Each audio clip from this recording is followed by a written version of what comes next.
My name's Jason Jarrett. I'm an exercise scientist and an exercise physiologist. Every injury is unique and every fitness goal is unique. Work with me and you'll get the professional direction you need with your situation.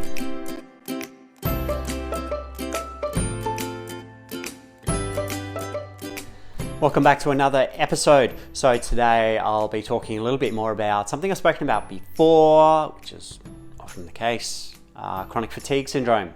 Again, so what I'll be going into more detail with chronic fatigue syndrome is a little bit more about sort of how it's diagnosed, how it affects people, and some pretty contentious issues, particularly in social circles and social media when it comes to certain interventions for chronic fatigue. And yes, I'm talking about exercise. Don't worry, I won't make you guess too much. So now, as I've revealed in a previous video, I have chronic fatigue syndrome. It can be quite a debilitating illness. So it's essentially where you have fairly severe fatigue that lasts for more than 6 months. So you have intermittent bouts of it. It can be aggravated by any number of things. So it varies from person to person. It does have to be diagnosed. You can't self-diagnose, guys. So I just want to say that it's important to be aware that, we all get fatigue. That's not what chronic fatigue syndrome is. So it's common to be fatigued. I feel people are working harder than ever these days, long hours, there's a lot of stress out there. So it's unfortunately, it is normal to be fatigued, but chronic fatigue syndrome is a whole nother creature, okay? So really important to be aware of that, and it can be quite debilitating to the extent that people with moderate to severe levels of chronic fatigue syndrome often can't leave their house, can't move their limbs. I recently had quite a severe flare-up where I almost couldn't quite move my limbs, like the fatigue was that bad. Now, this is chronic fatigue, not at its worst, mind you, but quite severe chronic fatigue. I personally am quite lucky because I only really have mild to moderate chronic fatigue syndrome at its worst. Important to be aware that the diagnostic criteria for chronic fatigue syndrome has actually changed over the years too. This has caused a lot of dramas as well. So whereas chronic fatigue syndrome used to be, my understanding is, diagnosed more so based on a generalized type of fatigue. Now, one of the primary diagnostic criteria for chronic fatigue syndrome is something called post-exertional malaise, PEM. Now, post-exertional malaise is the fatigue or the malaise that a person would experience that's not normal. So it's not a normal fatigue or malaise, but it's an excessive fatigue or malaise that could follow either physical exercise and physical movement or cognitively challenging things that are stressful or promote anxiety, that type of thing. So it can be in either or both domains, and you experience massive bouts of fatigue that are out of the norm for the stimulus. So this is one of the primary diagnostic criteria, whereas it didn't used to be. Now, for me, again, to make this a personal story, because I believe that's what makes this stuff more interesting, for me, what I found over the years is that my chronic fatigue syndrome is exacerbated more by stress and anxiety. Why do you think I talk so much about stress and anxiety in this channel? It's something I'm passionate about. It's something that I've had to go through myself and to cope and find management strategies so I can manage not only my long-standing chronic back injury, which is well managed, because as I always talk about, chronic pain is affected by stress and anxiety and everything else. In addition to chronic fatigue syndrome is massively impacted by how stressed we feel and that sort of stuff.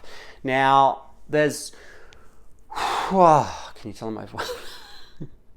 This is a big topic. In fact, it's a lot bigger than I thought it was. So recently I had a bit of a flare up. I've always managed quite well with lifestyle interventions, being what I do with exercise and nutrition and all of that sort of great stuff. It can only get you so far, admittedly. Now, exercise is not a cure for chronic fatigue syndrome. I don't believe it ever has been. So I was quite shocked when recently I got myself involved with a Facebook group for people with chronic fatigue syndrome, which also, by the way, chronic fatigue syndrome is also known as myalgic encephalomyelitis. So just the technical name for it, important to be aware, ME. So it's either CFS or you'll see -ME. Sorry, /ME. That's often how it's referred to. CFS /ME. So anyway, there's a lot of controversy over what interventions work for chronic fatigue syndrome, which don't, which make it worse. And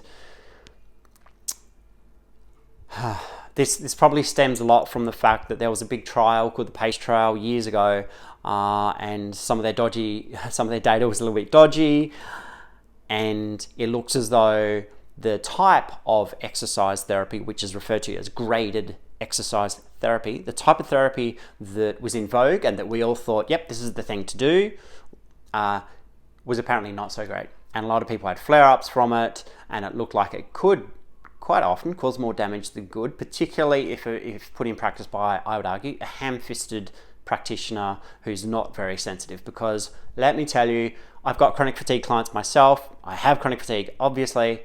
It doesn't take much to flare up, and I don't even have severe chronic fatigue. I can't imagine what people with severe levels of chronic fatigue, it takes almost nothing for them to flare up. So it's important to understand that those severe levels of chronic fatigue syndrome, I believe, are perhaps quite a different creature of chronic fatigue syndrome, and my heart really goes out to them. It can't be easy. It seriously can't be easy, and it sounds horrible. Now, there's a bit of a problem. There's a big organisation called Emergje Australia who I've been in touch with recently, and they are fantastic. They do a lot of great work. They have a lot of volunteers, and most of their volunteers are people with chronic fatigue syndrome. Who better to work with than people who know exactly what you're going through? Great organisation.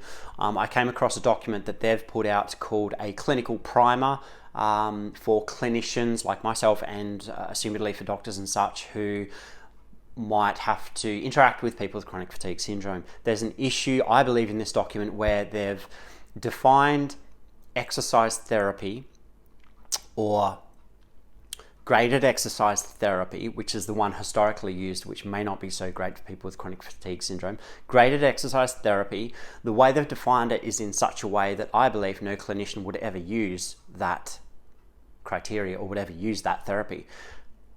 Let me elucidate. So one of the 4 or 5 criteria that they listed for graded exercise therapy states that those who practice it claim the graded exercise therapy can cure chronic fatigue syndrome. Look, I have only been a clinician qualified over the past 10 years. I've never heard another clinician claim that. That sounds absurd to me. Perhaps I'm too modern. Perhaps I haven't been around long enough where people used to think we could cure chronic fatigue syndrome with exercise. But here's the problem. We're not saying it now, and the criteria in that document make it sound as if we are telling people that we can cure your chronic fatigue with exercise. I'm not aware of anyone that says that. I don't say that.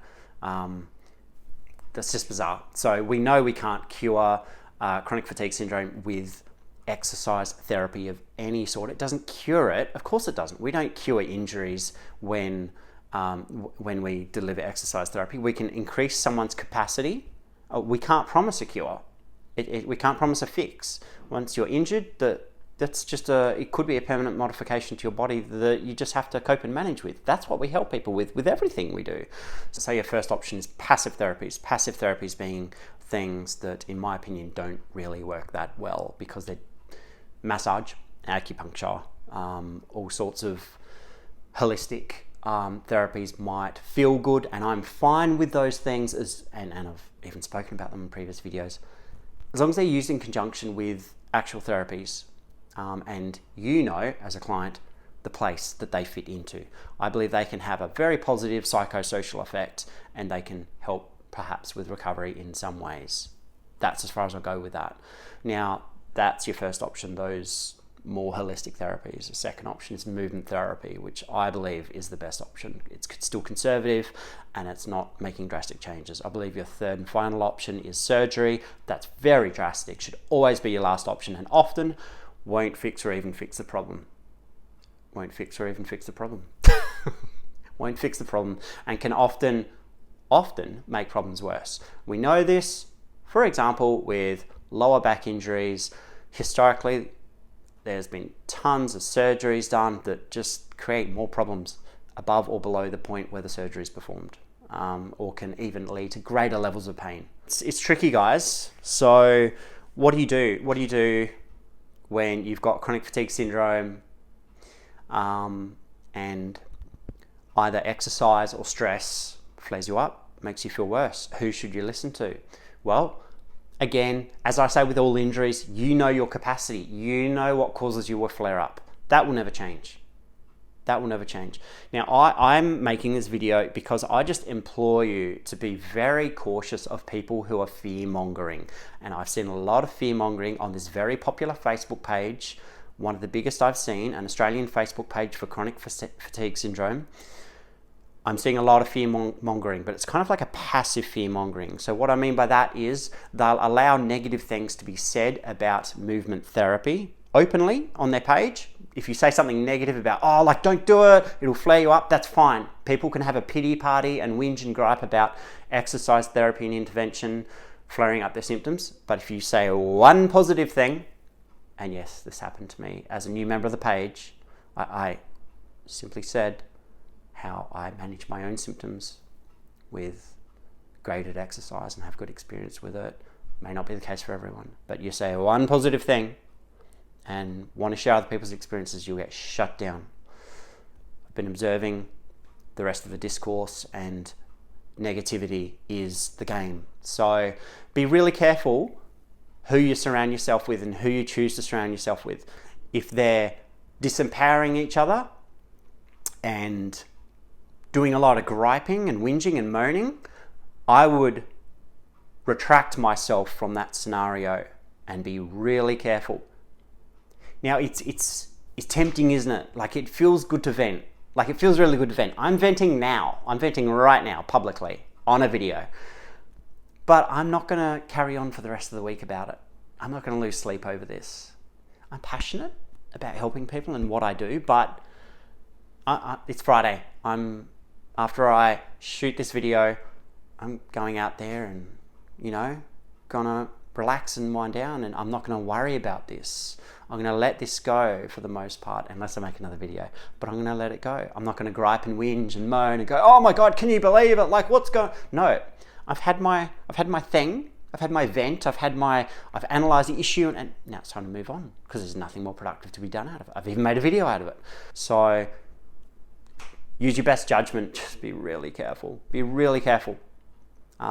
Be really careful who you're surrounding yourself with, including Facebook groups, the toxic ones, and a veneer of friendliness, but underneath there's a toxicity where they're very closed-minded, not actually wanting to have an open discourse or an open discussion. And there's a very hostile undercurrent. It doesn't take much to discover that hostile undercurrent, let me tell you. So it's disempowering, and I want you guys to be empowered, because really at the end of the day, that's what this channel is all about, is empowering my clients.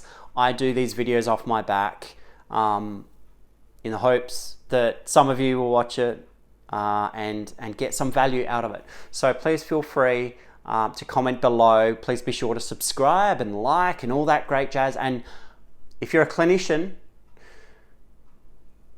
private message me. Okay, if you're not a clinician, private message me. But if you're a clinician, you disagree with anything I've said, I'm open-minded. What that means is I engage in an open discourse, and I'm happy to change my mind, but present me with the evidence. Thanks, guys.